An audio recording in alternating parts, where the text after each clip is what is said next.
Alright, let's see how this burst goes.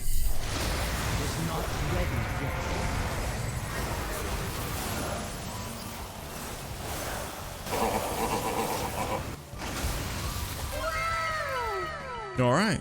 Hey, what's going on, guys? This is Casey of OCDGaming here. We are going to be taking a look at the Devastation Evoker on the PTR 10.1 for Dragonlands. Here's the thing, guys. We really want this to be good, right? I mean, we've had a bumpy start as Devastation Evoker.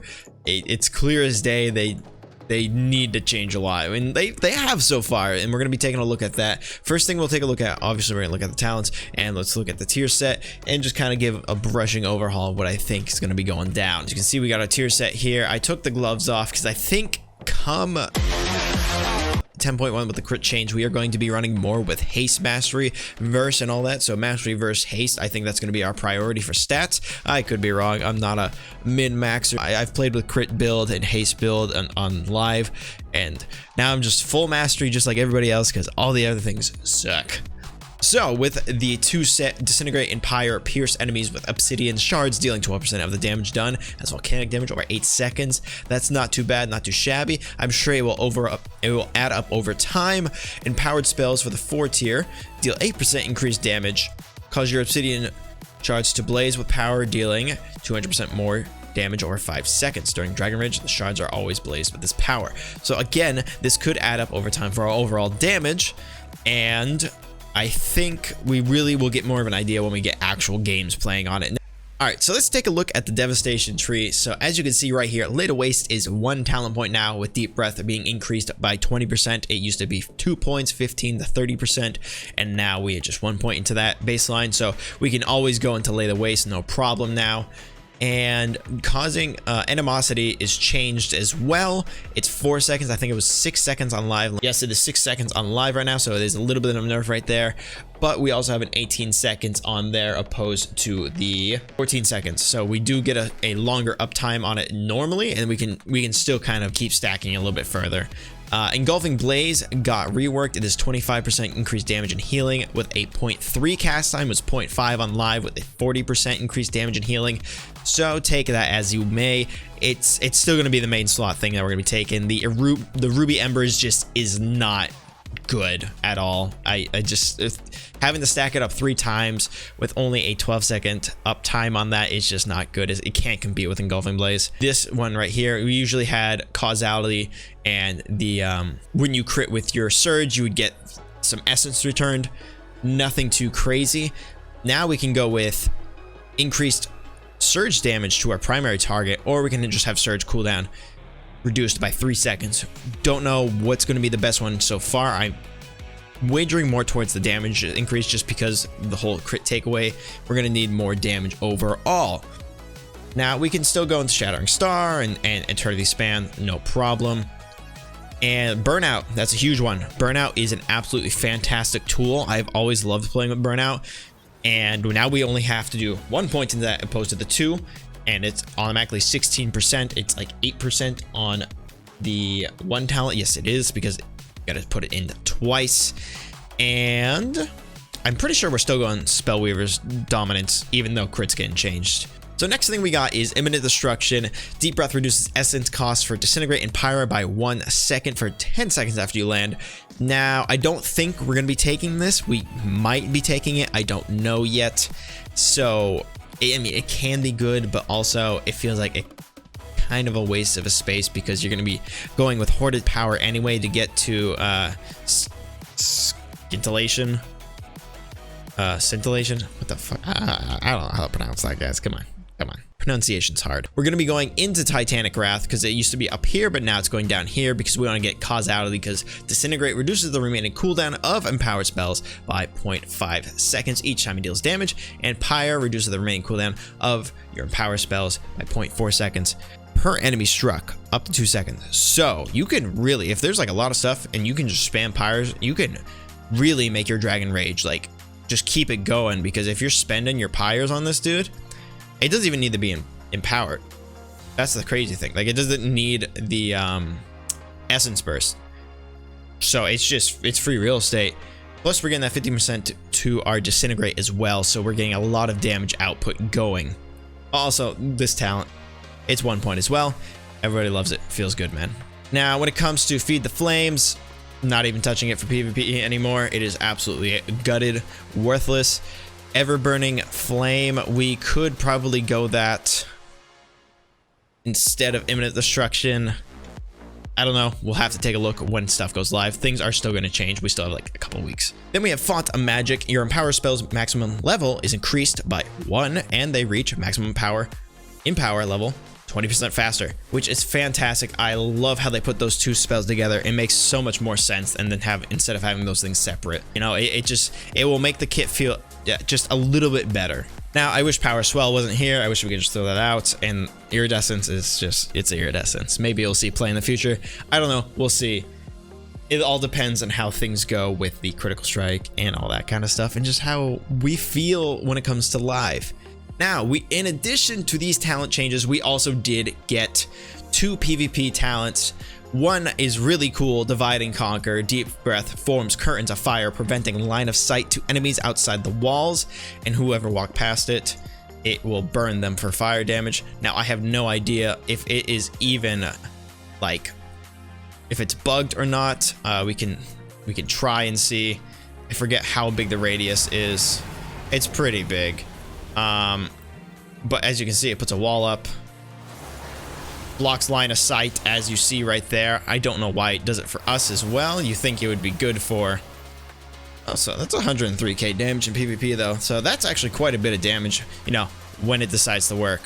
And as you can see right there, that's the Obsidian Shard dot from the Disintegrate. It's not terrible. You know, it could be better, honestly. I feel like it could do a little bit more damage, especially for it being our whole tier set. I mean, some people got some crazy tier sets. So that's one of the cool talents that we got. It's kind of like the old PTR talent when they had the walls form up, except now it's like a smoke bomb. It's smoke bomb, ring of fire combo basically. And then oh, Blizzard, you just love to poke fun at us, huh? We got Dreamcatcher. Sleepwalk no longer has a cooldown, but its cast time is increased by 0.2 seconds. So it goes from 1.3 to 1.5 without having the 15-second cooldown. So if you wanted to, you could just spam your Sleepwalks now like an actual fear. You know, you get this target here, you're fearing him off. Now he's on DR. You can fear this target here. Cool. Just build that into the kit. Nobody realistically is going to be going this. We're going to be going with Unburdened Flight, Divide and Conquer, and Nullifying Shroud. That's going to be just the normal that we're going. The fact this is in a PvP talent is such a waste of a slot, Blizzard. And I need you guys. Look, I need you. Yeah. Yeah, we're gonna do that right there, guys. Right? Hit submit. Cool. That's a cool bug right there. You know, maybe it's not supposed to be there. It's a placeholder for another cool talent. You guys gotta get that. You gotta pull it out. So I'm gonna give you guys a little bit of a damage breakdown right here. So if we just go with our normal burst rotation, so if we were to do, you know, our Shattering Star, Rage, you can do Surge, Tip Fire Breath for the. But we might not want to play like that anymore with the crit reduction. It's not implemented yet, because you can see it still says 230%. So what we could really do, honestly, this is the stats I got going on here: 10% haste, 14% crit, 65% mastery, 28% verse. So our verse is a little bit higher too, so I very much so think that's cool. Oh my god, we finally got an essence burst. All right, so what we're gonna do is this. We're gonna Shattering Star. Go ahead and do that. Fire Breath. Look, we got a Living Flame proc right there. That's huge. We love that. I'm gonna go ahead and keep pressing that down. We're gonna Surge as well. And we're doing some good damage rotation going on here. We're about 56k on the DPS rotation. And we're going up to another Fire Breath coming up right here. So we're gonna Tip Scales Fire Breath that. And then we're getting up to our Surge coming back again. So we're gonna Surge and still extend our Dragon Rage right there. Get some more Essence Burst going. And we'll get those next 2 Disintegrates going out. We got up to 74k DPS.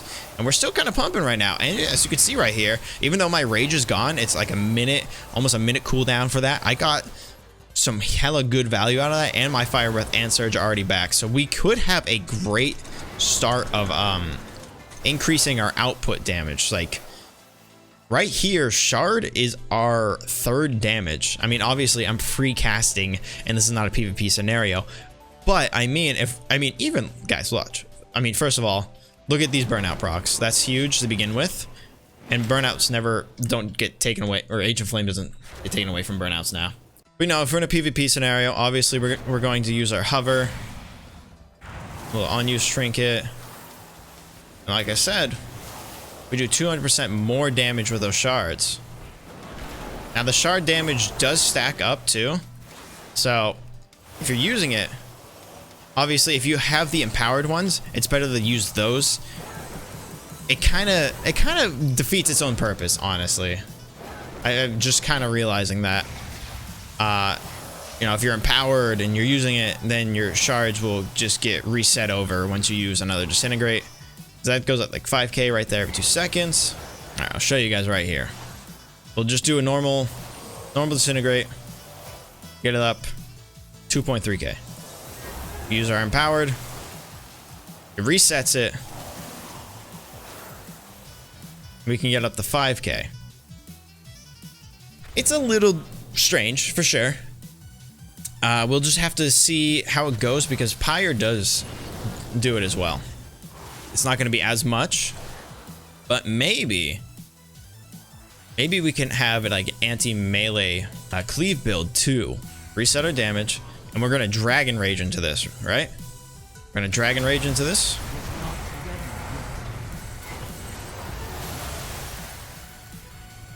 As you can see, this dot is just... it is just piling on, dude. And this is like an astronomical amount of just damage we can put out. And as you can see, my fire breath already came back. If I was paying a little bit more of attention, I could actually probably cycle through this a little bit, like a lot better, honestly.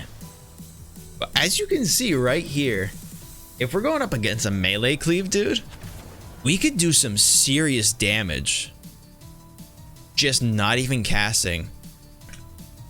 So that's actually pretty insane. So there's potential with this class finally. I have a good feeling about this. And guys, just you know, remove that. Put it, but baseline it. So that is pretty much all the changes for the Evoker class in 10.1 PTR. Hopefully there is some better changes too along the way that kind of fix some of the bugs and issues with the class. I'm always hoping. There's a lot of copium for me. I just enjoy the class so much and I want to see it shine. Because this is Dragonflight and the Dragon class sucks. Why? I don't know. But that's going to be it for this video, everybody. Sorry, I stuttered like a motherfucker sometimes. Thank you all so much for watching. I appreciate you guys. If you guys want to see more videos by me covering the PTR or covering Evoker class in general, subscribe to the channel, like this video. Especially subscribe to the channel, guys, because I try to put out as much content as I can. I got a lot of shorts I get put out for the Evoker class. I got tons of stuff along the way for 10.1. I'm going to make this class work. I'm going to get this class to Glad. I swear on this. Season 2, I will become a gladiator, and that is no doubt about that. I got the legend title. I was able to get the 2.8 top 20 solo shuffle, god damn it. So I think we can get Glad with the right team. I think there's a good chance for this class if they keep going the direction they're going. Once again, guys, thank you all for watching. Don't forget to subscribe to the channel, follow the stream, twitch.tv/OCDGaming. Link down below for everything. Thank you guys, and I'll catch you next video and or live stream. Take care, y'all. Thank you so much for watching the video. If y'all enjoyed it, don't forget to like it, share it around, and subscribe to the channel. If y'all want to see more by me, check out the playlist and the most recent uploads. Once again, thank you all for watching. Hopefully I catch you all in the next video. Take care, everybody.